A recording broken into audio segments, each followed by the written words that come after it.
Bharuch Lok Sabha seat પરથી ચેતર વસાવાનું નામ India એલાયન્સે જાહેર કરી દીધું છે। ત્યારે ચેતર વસાવાનું નામ જાહેર થતાં હવે કોંગ્રેસના મુમતાઝ પટેલ અને ફૈઝલ પટેલ આ નિર્ણયથી નારાજ થયા છે। ત્યારે તેઓ હજી પણ લડવાનો અને જીતવાનો દાવો વ્યક્ત કરી રહ્યા છે। ત્યારે ગઠબંધન થઈ ગયા પછી અને સત્તાવાર જાહેરાત થયા પછી પણ તેઓ કયો રસ્તો અપનાવીને જીતવાની વાત કરી રહ્યા છે તે જાણીશું આ વિડીયોમાં। નમસ્કાર, હું હિરલ પરમાર અને આપ જોઈ રહ્યા છો નિર્ભય ન્યૂઝ। ગઠબંધનની જાહેરાત થઈ ચૂકી છે। ભરૂચ સીટ પરથી ચેતર વસાવાનું નામ પણ જાહેર થઈ ચૂક્યું છે અને ચેતર વસાવાએ જીતવાનો હુંકાર પણ ભરી દીધો છે। ત્યારે કેટલાય સમયથી આ ગઠબંધનથી નારાજ મુમતાઝ પટેલ અને ફૈઝલ પટેલે આ નિર્ણયનો વિરોધ કર્યો છે અને ફરીથી કોંગ્રેસને મજબૂત કરવાનો અને અલગથી લડવાનો દાવો વ્યક્ત કર્યો છે। આજે જ્યારે ગઠબંધનની સત્તાવાર જાહેરાત થઈ તેને કોંગ્રેસે પણ વધાવી। ભરૂચ લોકસભા સીટ કે જેના માટે સ્વર્ગીય અહેમદ પટેલના દીકરી મુમતાઝ પટેલ અને ફૈઝલ પટેલે લડવાનો અને જીતવાનો આશાવાદ વ્યક્ત કર્યો હતો, તેમના સપના પર આ ગઠબંધને પાણી ફેરવ્યું અને બંને ભાઈ બહેને બળાપો કાઢ્યો। મુમતાઝ પટેલે ટ્વીટ કરી અને સીટ ન મળવા બદલ જિલ્લા કેડરની માફી માંગી, દુઃખ વ્યક્ત કર્યું અને પુનઃ સંગઠિત થવાની આશા અપાવી। તો સાથે તેમણે એમ પણ કહ્યું કે અહેમદ પટેલનો 45 વર્ષનો વારસો તેઓ એળે નહીં જવા દે। તો ફૈઝલ પટેલે પણ નારાજગી દર્શાવી અને હજી પણ તેઓ અડીખમ છે તે વાત પર કે હું તો લડીશ। ફૈઝલ પટેલે દિલ્હી જઈને ઉમેદવારની તક માંગવાની વાત કરી છે અને લડાઈ હજી ચાલુ છે તેવો હુંકાર પણ ભર્યો છે।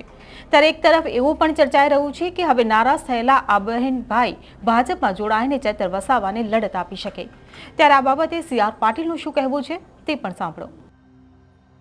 જો કોઈની નારાજગી અથવા કોઈની જો સક્ષમતા ન હોય એવા લોકો એના આધારે અમે ઇલેક્શન લડતા જ નથી। અમે અમારી તાકાત પર ભારતીય જનતા પાર્ટીના કાર્યકર્તાઓ, નરેન્દ્ર મોદી સાહેબ, એમની જે લોકપ્રિયતા છે, એમણે જે આખા દેશને વિકાસના પંથે મૂક્યું છે, એમના સત્વાર, એમના નેતૃત્વમાં આદરણીય શ્રી અમિતભાઈ શાહ સાહેબ, એમના માર્ગદર્શનથી અમે ઇલેક્શન લડીએ છીએ અને જીતીએ છીએ।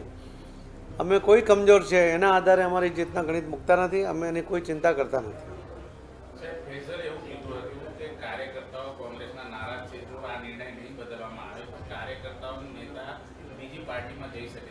ભાજપમાં સૌને આવકાર મળી રહ્યો છે, તો ફૈઝલ અને મુમતાઝને ભાજપમાં આવકાર મળશે?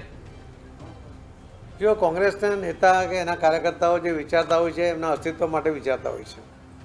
એમને ખબર છે કે જો એમની સાથે ગઠબંધનમાં જશે તો એમનું જે નેતૃત્વ છે એ સમાપ્ત થઈ જશે અને એટલા માટે એમની નારાજગી ચોક્કસ છે અને નારાજગીની અસર અને એનો ભોગ બંને પાર્ટીઓએ દરેક જગ્યાએ ભોગવવો જ પડશે।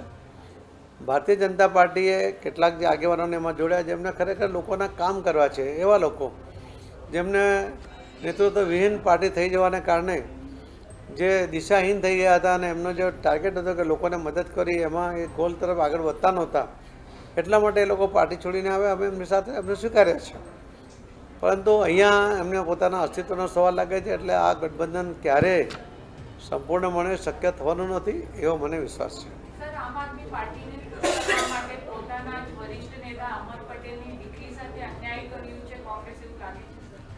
એમની પાર્ટીએ કોને ન્યાય કરવો કે અન્યાય કરવો એ એમનો પોતાનો નિર્ણય છે, એના માટે મારે કોઈ ટિપ્પણી કરવાની જ નથી। ભારતીય જનતા પાર્ટીને એના કોઈ નિર્ણય સાથે લાગતું ઓળખતું નથી।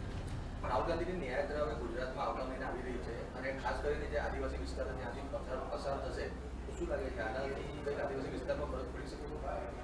પહેલાં પણ ભારત જોડો યાત્રા લઈને નીકળ્યા હતા, એની કોઈ અસર જોવા નહીં મળી। હમણાં નવી આ યાત્રા ન્યાય યાત્રા લઈને નીકળ્યા છે, કોને ન્યાય આપવા નીકળ્યા છે કે પોતાના અસ્તિત્વ માટે લડી રહ્યા છે એ જ હજુ નક્કી થતું નથી। એમને ન્યાય યાત્રા જે નિષ્ફળ ગઈ છે એના કારણે વારંવાર એ યાત્રામાંથી પોતે જ ત્યાં ગુમ પણ થઈ જાય છે।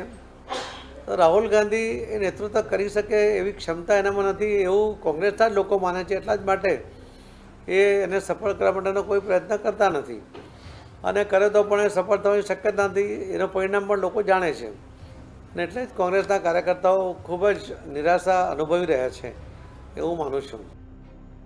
ત્યારે હવે જોવાનું રહ્યું કે મુમતાઝ પટેલ ચેતર વસાવાને સપોર્ટ કરે છે, ભાજપમાં જોડાય છે, BTPમાં ગઠબંધન કરે છે કે પછી હાર માને છે।